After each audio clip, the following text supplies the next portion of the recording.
जिले की हर खबर सबसे पहले आप तक पहुंचाने का वादा, बस यही है एक इरादा। आज ही लगाए अपना पद्मेश डिजिटल सेटअप बॉक्स। नमस्कार, आप देख रहे हैं पद्मेश 24/7 न्यूज बुलेटिन की शुरुआत करते हैं हेडलाइन से।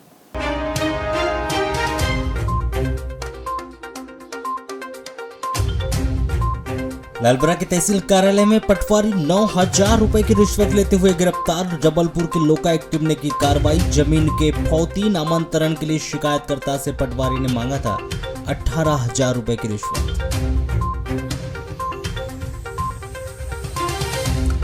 जबलपुर गोंदिया के बीच शुरू हुई नई स्पेशल पैसेंजर ट्रेन। सांसद ने हरी झंडी दिखाकर ट्रेन को किया बालाघाट से गोंदिया के लिए रवाना।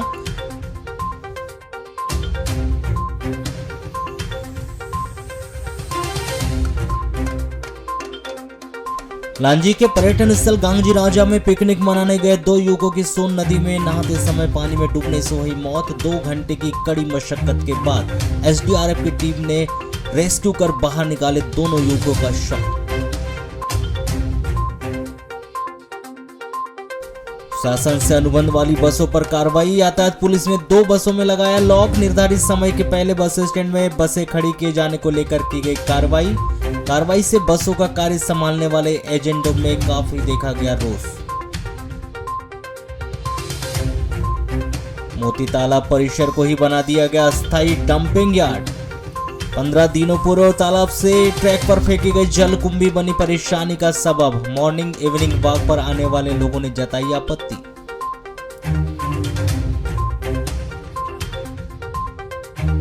हर्षोल्लास के साथ मनाई गई संत शिरोमणि सेन जी महाराज की 723वीं जयंती। पूजा अर्चना कर महाप्रसादी का किया गया वितरण।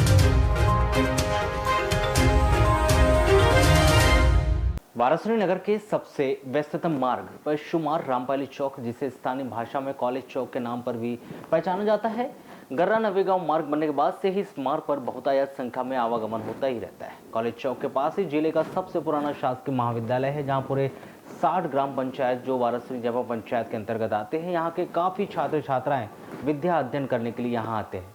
वहीं खैलांजी जनपद पंचायत के भी छात्र इस महाविद्यालय में शिक्षा अध्ययन करने के लिए पहुँचते हैं। ऐसे में छात्र छात्राओं के साथ ही इस स्थान पर रहने वाले लोग भी अब यह मांग करने लगे हैं कि मार्ग पर ट्रैफिक व्यवस्था बनाई जाए, साथ ही जो अनाधिकृत रूप से यात्री वाहन खड़े होते हैं उन पर रोक लगाई जाए। आपको बता दें कि रामपाली चौक से होते हुए रामपाली, खैरलांजी, मोवाड़, बोरगढ़ होते हुए महाराष्ट्र राज्य के तुमसर, भंडारा, नागपुर तक आवागमन किया जाता है। इस मार्ग पर करीब 2 से अधिक दर्जन बसें महाराष्ट्र राज्य की तरफ दौड़ते रहते। ऐसे में मार्ग में यातायात का काफ़ी गहरा दबाव है। वहीं कुछ शासकीय विभाग व महाविद्यालय भी इसी मार्ग पर आते हैं। ऐसे में मार्ग का यातायात सुरक्षित करने इस मार्ग पर पुलिसकर्मियों की तैनाती होना अनिवार्य हो गया है। आपको बता दें कि यह मार्ग रामपाली होते हुए महाराष्ट्र को जोड़ता है। वहीं क्षेत्र के करीब 1 दर्जन से अधिक ग्राम पंचायत डोंगरमाली से जुड़ी हुई है, उसे भी जोड़ने का कार्य यह मार्ग करता है। बहुत अवरुद्ध है और पुलिस व्यवस्था इस तरफ कोई ध्यान नहीं दे रही है, जिससे दुर्घटना की आशंका बनी रहती है। यहाँ देखेंगे बसें लाइन से खड़ी रहती है और माने बस ओवरसीट भरी रहती है। ठूस ठूस के कॉलेज के बच्चे कम से कम 60 ग्राम पंचायत है मेरा ख्याल है इसी वाराणसी में। और खैरलांजी के भी बच्चे आते हैं, क्योंकि कुछ सब्जेक्ट खैरलांजी कॉलेज में नहीं है। यहाँ पर वो बैठे रहते हैं और मनमानी भारी स्पीड से गाड़ियाँ आती, इधर से कटती है, without licence, without out of date वाली गाड़ियाँ यहाँ से भाग रही है। परेशानी ये भी है क्योंकि रोड के किनारे पे क्या है, दुकानें भी है और साथ में क्या है, बसें भी बहुत देर तक खड़ी रहती है और गाड़ी वालों को आने जाने में बहुत परेशानियाँ होती है। एक्सीडेंट होते हैं। हाँ, एक्सीडेंट होते रहते हैं यहाँ पे। तो अब आप क्या चाहते हैं? ये चाहते हैं कि यहाँ से बसें क्या है ज़्यादा देर तक न खड़ी न रहे और क्या सीधी बसें निकल जाए। वाराणसी जनपद पंचायत के अंतर्गत ग्राम पंचायत गर्रा में संगीतमय श्रीमद् भागवत महापुराण जारी है, जिसके समापन पर 18 अप्रैल को श्री आदर्श कृष्ण शास्त्री के दिव्य दरबार कार्यक्रम का आयोजन किया गया है। इस दौरान ग्राम में संगीतमय श्रीमद् भागवत महापुराण का वाचन व्यास आसन से पंडित वेंकटाचार्य शास्त्री जी महाराज के वृंदावन धाम उत्तर प्रदेश के द्वारा किया जा रहा है, जिनके मुखार बिंद से प्रवचन के माध्यम से ज्ञान की गंगा बह रही है, जिसका श्रवण कर ग्रामीण जन धर्म लाभ अर्जित कर रहे हैं। जहां 16 अप्रैल को महारास लीला, कंसवध, रुक्मिणी विवाह के मोहक कथा का वाचन व्यास आसन से पंडित जी के द्वारा किया गया। इस दौरान महाराष्ट्र लीला रुक्मिणी विवाह आकर्षण का केंद्र भी रहा और झांकियों के माध्यम से पात्र प्रस्तुत भी किए गए। भगवान श्री कृष्ण के भजनों पर भक्तों सहित ग्रामीणों ने भी नृत्य किया।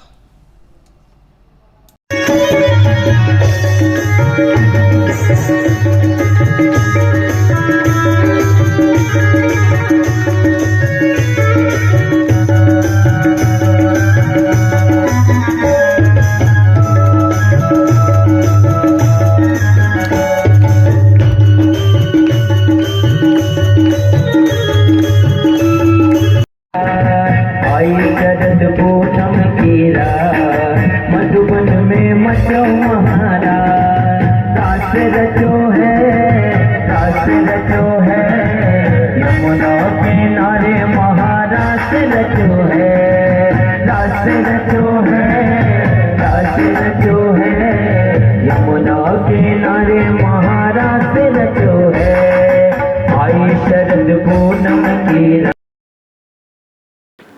लांजी थाना क्षेत्र के अंतर्गत आने वाले सुलसुली पुलिस चौकी के प्रसिद्ध पर्यटन स्थल गांगजी राजा में पिकनिक मनाने गए दो युवकों की सोन नदी में नहाते समय पानी में डूबने से मौत हो गई थी। दोनों ही युवकों का शव एसडीआरएफ ने 2 घंटे की कड़ी मशक्कत के बाद शव को बाहर निकाला गया। आपको बता दें कि लांजी क्षेत्र के ग्राम इटोरा निवासी ज्ञानेश पिता राजकुमार घोरमारे, 19 वर्ष अजय पिता शेषराम घोरमारे, 22 वर्ष अपने साथी अनाराम पिता दीनाराम घोरमारे, दुर्गेश पिता प्रकाश घरते सहित अन्य 10 से 12 वर्ष के 2 नाबालिग बच्चों के साथ भी गांगली राजा पर्यटन स्थल पर वे गए हुए थे। इसी दौरान सभी लोग गांगली राजा में पूजन अर्चन कर खाना खाकर बैठे थे। तभी इनमें से ज्ञानेश घोरमारे व अजय घोरमारे ने अन्य साथियों से कहा था कि वे घूमकर आते हैं। साथियों के द्वारा उन दोनों को बोला गया था कि अभी खाना खाया, थोड़ी देर आराम कर लो, उसके बाद चलते हैं, लेकिन वे दोनों नहीं माने और नदी की ओर निकल गए थे। शाम होने तक वे दोनों वापस नहीं लौटे। तब अन्य साथी दोनों को खोजते हुए सोन नदी के समीप पहुंचे थे। तब उन्हें दिखाई दिया था कि इस नदी के बीच स्थल पर एक पत्थर में दोनों युवकों के कपड़े व मोबाइल रखे हैं। तो इसकी सूचना उन्होंने युवकों के परिजनों को दी। परिजन अन्य ग्रामीणों के साथ ही सोन नदी के किनारे पहुंचे, जहां दोनों के कपड़े, मोबाइल सहित अन्य सामग्री भी थी। उन्होंने आसपास काफी खोजबीन की, मगर उन युवकों का पता नहीं चल पाया था। रात अधिक होने और नक्सली क्षेत्र होने के चलते दोनों युवकों का रेस्क्यू नहीं कर पाया गया था। इसकी शिकायत उन्होंने फिर लांजी पुलिस थाने में की थी, जहां फिर सोमवार को पुलिस अमले के साथ एसडीओ लांजी दुर्गेश आर्मो, थाना प्रभारी दिनेश सोलंकी आरआई सहित बालाघाट की टीम के द्वारा रेस्क्यू कर शव को बाहर निकाला गया है। दोनों युवक नदी में नहाने गए होंगे और गहरे पानी में जाने से उनकी मौत हो गई होगी, ऐसी आशंका जताई जा रही है। सोमवार को भारी पुलिस बल के साथ ही हाकपोस्ट और एसडीआरएफ की टीम भी पहुंची थी और दोनों शव का घंटों रेस्क्यू कर उन्हें बाहर निकाला गया। शव का पंचनामा कार्रवाई कर पोस्टमार्टम करवाकर शव परिजनों को सौंप दिया गया है। गायखुरी से गोंगले मार्ग इन दिनों काफी खस्ताहाल स्थिति में नजर आ रहा है, जिसको लेकर आने जाने वाले लोगों में रोड की हालत को देखते हुए आक्रोश पनप रहा है। उनका कहना है कि इस मार्ग पर जिस प्रकार से वाहन दौड़ रहे हैं, उसे देखते हुए मार्ग को तुरंत ही बनाया जाए, नहीं तो कभी भी कोई भी बड़ी दुर्घटना हो सकती है। गायखुरी से गोगले मार्ग इन दिनों गड्ढों में तब्दील हो गया है। बात करें मंडी के आगे की, तो वहां से आए दिन ट्रैक्टर व ट्रकों से धान का परिवहन किया जा रहा है। वर्षों पहले रोड बनाई गई थी और यातायात के दबाव के कारण अब मार्ग गड्ढों में तब्दील हो गया है। यहाँ से केवल धूल ही उड़ रही है। यहाँ से आने जाने वाले लोग और राहगीर भी बताते हैं कि यहाँ पहले रोड ठीक था, किंतु जब से इस मार्ग से बड़े बड़े ट्रक व ट्रैक्टर चल रहे हैं, तब से यह मार्ग पूरी तरह से उखड़ गया है। और वहाँ प्रशासन से मांग करते हैं कि इस रोड को जितनी जल्दी हो सके या तो मरम्मत करे या फिर यहाँ से नए रोड का निर्माण करे। सर बहुत दिक्कत जा रही है, इसमें आने जाने में पब्लिक को दिक्कत जा रही है। स्कूल है, शाला परिसर है, यहाँ पे बच्चों को दिक्कत जा रही है। दुर्घटनाएं होती है कि कभी? बहुत। अच्छा, जैसे भैया कितने दिन से ये रोड ऐसी है? 1 साल का है? हाँ, या 1 साल हो गया करीब। ये रोड करीब 10 साल से है। अच्छा भैया, क्या मांग करते हैं, किस प्रकार की दिक्कत जा रही है? ऐसे दिक्कत जा रही है, रोड खस्ता होने से बड़े बड़े वाहन चलते हैं, ट्रक वगैरह, उससे एक्सीडेंट भी होता है। तो ये रोड की मांग हमने बहुत दिन से रखे, लेकिन रोड बन नहीं पा रही है। लालबरा नगर मुख्यालय स्थित वरिष्ठ कृषि विस्तार अधिकारी कार्यालय में 17 अप्रैल को सबमिशन ऑन एग्रीकल्चर एक्सटेंशन आत्मा अंतर्गत विकासखंड स्तरीय कृषक सलाहकार आत्मा समिति का गठन किया गया। आयोजित बैठक में आत्मा के अंतर्गत कृषक सलाहकार समिति के गठन, विभिन्न योजनाओं का क्षेत्रीय जनों को लाभ मिल रहा है या नहीं सहित अन्य बिंदुओं पर चर्चा की गई और सर्वसम्मति से ग्राम पंचायत धपेरा के पूर्व सरपंच जानकी प्रसाद नगपुरे को कृषक सलाहकार आत्मा समिति का अध्यक्ष नियुक्त किया गया। आपको बता दें कि भारत सरकार के द्वारा सब मिशन ऑन एग्रीकल्चर एक्सटेंशन आत्मा के निर्देश के अनुसार शासन की योजनाओं के क्रियान्वयन के लिए प्रत्येक विकासखंड में विकासखंड स्तरीय कृषक सलाहकार समिति का गठन किया जाता है, जिससे प्रत्येक किसानों को शासन के द्वारा किसान हित में चलाई जा रही योजनाओं की जानकारी देने के साथ ही लाभ भी दिलवाया जाता है, जिससे कि किसानों की आर्थिक स्थिति मजबूत हो सके। आज जो है हमारे विकासखंड लालबाना में आत्मा समिति सब मिशन ऑन एग्रीकल्चर एक्सटेंशन आत्मा के तहत विकासखंड स्तरीय कृषक सलाहकार समिति की बैठक रखवाई गई थी, जिसमें हमारे कुल 25 सदस्य रहे। उन्हीं में से हम लोग जो अध्यक्ष पद के लिए हम लोग को चयन किया जाना था, इस संबंध में आज हमारी लालबरा के तहसील कार्यालय में हल्का नंबर 18 ग्राम पनवीरी व औल्या कनार के पटवारी संजय पटले को 17 अप्रैल को लोकायुक्त जबलपुर की टीम ने 9,000 रुपए की रिश्वत लेते हुए गिरफ्तार किया है। पटवारी संजय पटले के द्वारा ली गई रिश्वत की राशि को बरामद कर लोकायुक्त जबलपुर के अधिकारियों ने प्रकरण तैयार कर मामले को जांच में लिया है। तहसील कार्यालय में अचानक लोकायुक्त जबलपुर की टीम के पहुंचने व पटवारी को रिश्वत लेते रंगे हाथों गिरफ्तार करने की जानकारी लगने के बाद तहसील कार्यालय में हड़कंप मच गया और तहसील कार्यालय में किसी अन्य कार्य से आए लोगों की भीड़ भी लग गई।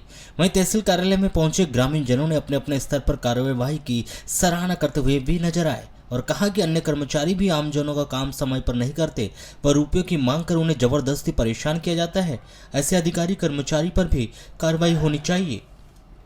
आपको बता दें कि शिकायतकर्ता बालाघाट निवासी उत्तम सिलेवार की माताजी के नाम पे ग्राम पनवीरी में लगभग 6.25 एकड़ भूमि है, जिनकी माताजी की मृत्यु हो चुकी और मृत्यु के उपरांत उत्तम सिलेवार 8 माह से जमीन के फौती, नामांतरण, त्रुटि सुधार, हक त्याग, सीमांकन और बंटवारा करवाने के लिए पटवारी के पीछे घूम रहा था, परंतु पटवारी संजय पटले उक्त कार्य के लिए आवेदक से 23,000 रुपए की रिश्वत की मांग कर रहा था और रुपए नहीं देने पर वह उनका काम भी नहीं कर रहा था, जिसके बाद कार्य करने के लिए पटवारी को 18,000 रुपये राशि देना तय हुआ था, जिसमें 6 अप्रैल को 9,000 व काम होने के बाद खेत में 9,000 रुपये देना तय हुआ था। इसी बीच उत्तम सिलेवार ने 14 मार्च को पटवारी संजय पटले की लोकायुक्त जबलपुर के अधिकारियों से शिकायत की थी। पटवारी के द्वारा जमीन के फौती, नामांतरण के लिए रुपयों की मांग की जा रही थी और 17 अप्रैल को प्रथम किस्त के रूप में 9,000 रुपये देना तय हुआ था। उत्तम सिलेवार 17 अप्रैल को लालबरा तहसील कार्यालय पहुंचकर पटवारी संजय पटले को 9,000 रुपये दिए।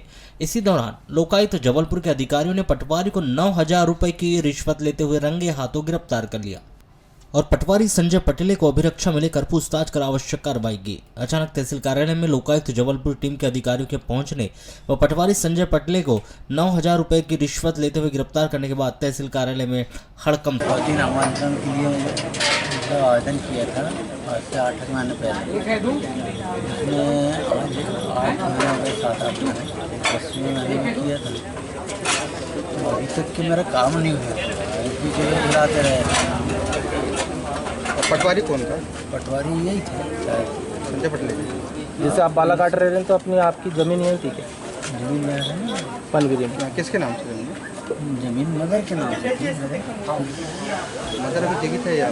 मदर खत्म है पिछले साल 2 साल। तो किस कार्य के एवज में जो पैसे मांगे गए थे? टोटल किस काम के लिए रुपये मुक्ति मांग की, कितनी राशि की मांग की गई? टोटल सब चीज़ के लिए क्या है, फौती, नामांतरण और क्या है, तो सभी फिक्र सब मतलब। हमारे आवेदक है उत्तम सिलेवार, इनके द्वारा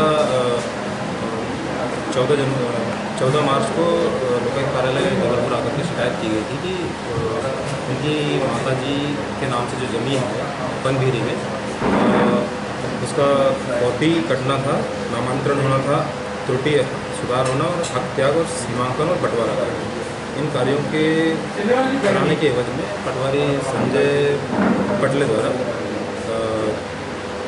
23,000 रुपये की रिश्वत की मांग की जा रही है करके शिकायत की गई थी। उस शिकायत का सत्यापन कराया गया पुलिस अधीक्षक श्री संजय सावंत सर के द्वारा।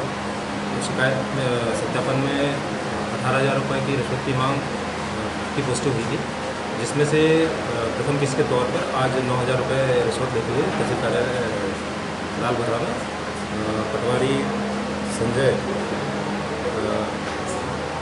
को पकड़ा गया। कौमी एकता की मिसाल का परिचय देते हुए उपनगरीय क्षेत्र बूढ़ी में हर वर्ष की तरह इस वर्ष भी बूढ़ी स्थित बाबरी मस्जिद में रमजान के इस पवित्र माह में रोजा इफ्तार कार्यक्रम का आयोजन किया गया, जिसमें बड़ी संख्या में रोजेदारों ने पहुंचकर कार्यक्रम में हिस्सा लिया।